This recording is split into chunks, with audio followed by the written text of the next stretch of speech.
Are your software tools crashing due to the Dfengine.dll? I'm Sophie Chen, a senior Windows support engineer, and I'm going to diagnose that error and fix it now. Quickly resolve Dfengine inconsistencies with the official optimization software linked below.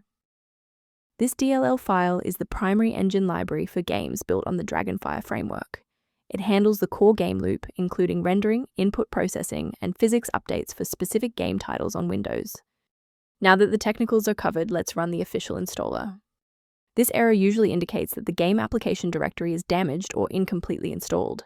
I recommend you download and reinstall the official version of game application to replace specific required files, such as the Dfengine.dll.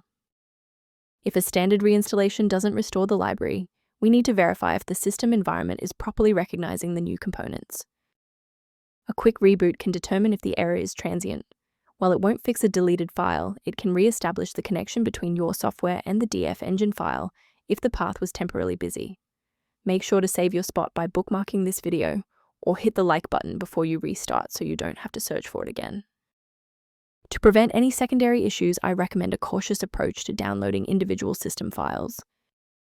Ensure your personal information remains secure by avoiding third-party mirrors for the Dfengine.dll that lack the verification found in official system repair protocols. Rather than managing individual dependencies, a comprehensive diagnostic can help you maintain the entire software environment. If background issues persist, the recommended software below outlines maintenance concepts related to the Dfengine. To keep the Dfengine running with a stable configuration, subscribe to our channel and like this video to help us reach more users in need of support.